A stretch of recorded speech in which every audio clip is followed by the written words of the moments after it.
조갑제 TV 시청자 여러분 안녕하십니까. 2024년 4월 11일 오전 11시 반입니다. 대통령실 이관섭 비서실장과 성태윤 정책실장을 비롯하여 수석 비서관급 이상 참모들은 어제 있었던 총선 참패에 대한 책임을 지고 윤석열 대통령에게 사의를 표명했습니다. 한덕수 국무총리도 오늘 윤 대통령에게 물러나고 싶다는 뜻을 밝혔다고 합니다. 윤 대통령은 총선에 나타난 국민의 뜻을 겸허히 받들어 국정을 쇄신하고 경제와 민생 안정을 위해 최선을 다하겠다고 말했다고 합니다. 이관섭 비서실장은 오늘 용산 대통령실 브리핑에서 윤 대통령이 총선 결과와 관련하여 그같이 말했다고 전했습니다. 대통령실 관계자는 국정 쇄신에 인적 쇄신이 포함되는지에 대한 질문에 선거 결과를 보셔야 아시겠지만은 국민의 뜻을 받들자면은 국정을 쇄신하는 게 당연하고 국정을 쇄신한다는 것은 인적 쇄신이 선행돼야 한다고 말했습니다. 그러면서 대통령 비서실은 비서실장과 정책실장 전 수석이 윤 대통령에게 사의를 표명했다. 안보실은 제외된다고 밝혔습니다. 이 대통령실 관계자는 총리도 대통령께 구두로 사의를 표명했다고 말했습니다. 대통령실 고위 관계자는 윤 대통령이 경제와 민생 안정을 위해서 야당과 협조하고 소통에 나서겠다는 뜻인가라는 질문에 그렇게 해석해도 좋다고 했습니다. 어제 실시된 제22대 국회의원 총선에서 집권당인 국민의힘과 국민의미래 위성정당입니다. 합쳐서 108석을 얻었습니다. 더불어민주당과 위성정당인 더불어민주연합이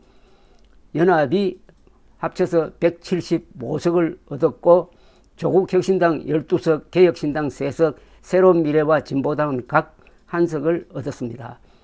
국민의힘이 개헌 저지선인 100석은 지켜내었지만은 국회 운영에서 가장 중요한 180석 이상을 야권에 넘겨줌으로써 국정 운영의 한 부분에서 주도권을 상실하게 되었습니다.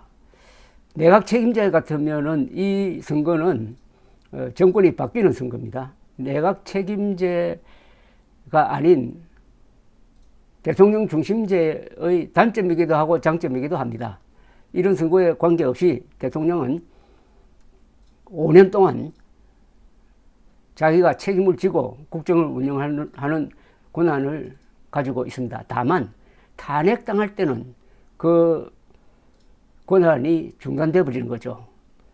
탄핵만이 현직 대통령을 물러나게 할 수가 있습니다. 사실은 어제 이 선거 결과는 뭐 정치적 탄핵이다라고 볼 면도 있습니다. 그러나 대통령 중심제의 장점이 5년 동안은 책임지고 안정된 국정을 운영한다라는 게 장점인데 그 운영하는 대통령이 국민들과 언론과 야당과 전혀 소통을 하지 않고 독단적으로 정책을 결정을 하고 그 독단적으로 결정한 정책이 이번 의료대란처럼 사태가 악화돼 가지고 수습이 불가능하게 되어버리면은 그때는 정말 대통령 중심제의 약점이 드러나는 겁니다. 대통령이 아무리 잘못해도 물러나게 할 방법이 없다. 이런 문제가 있는데 오늘 보니까 윤석열 대통령은 이번에 상당한 충격을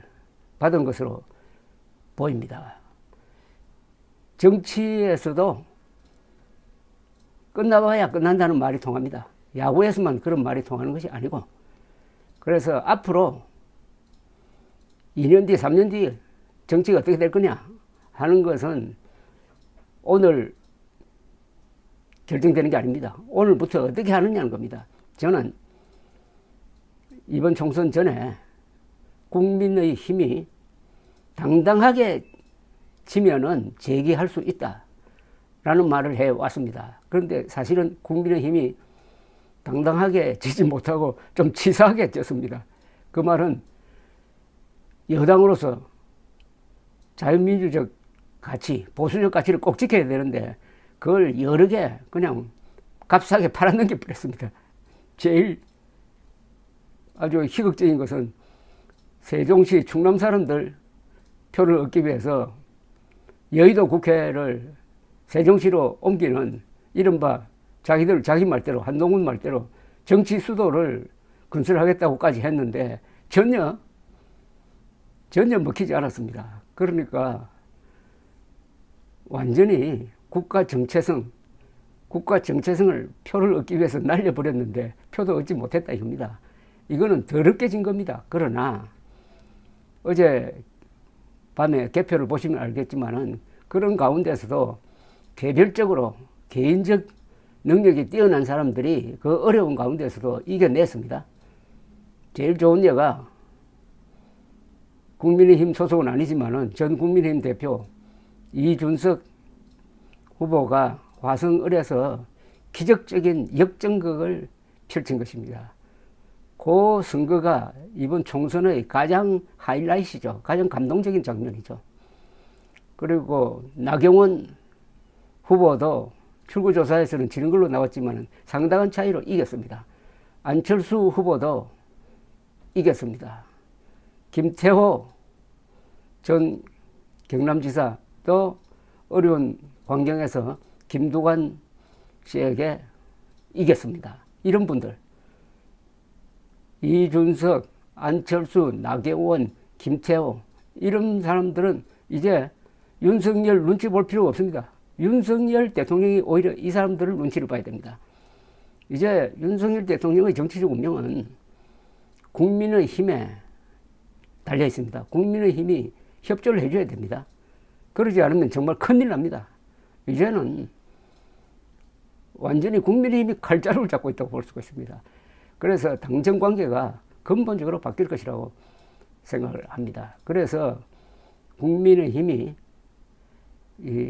다시 살아날 수 있는 계기를 어제 하나 만들어낸 겁니다. 또 이번 선거를 통해서 국민의힘을 감싸고 국민의힘도 감싸고 대통령 주변에서 얼쩡거리던 팬클럽 보수와 음모론 보수도 같이 망했습니다. 이제 그들은 웃음거리가 되었습니다. 이런저런 생각하면은 보수가 재기할 수 있는 발판을 마련했고 겸손하게 자세를 취하면서 투지를 불태운다면은 2027년에는 이재명 조국 세력이 대통령 선거에서 패배하게 될 것입니다. 그리고 오늘부터는 이재명 조국이 또 기고만장할 가능성이 있는데 이번 총선이 잘 보여주듯이 한국 사람들은 정치인의 건방진 태도를 절대 용서하지 않습니다. 어떻게 보면 오늘부터 이재명 조국은 칼날을 잡은 것처럼 조심조심 해야 됩니다.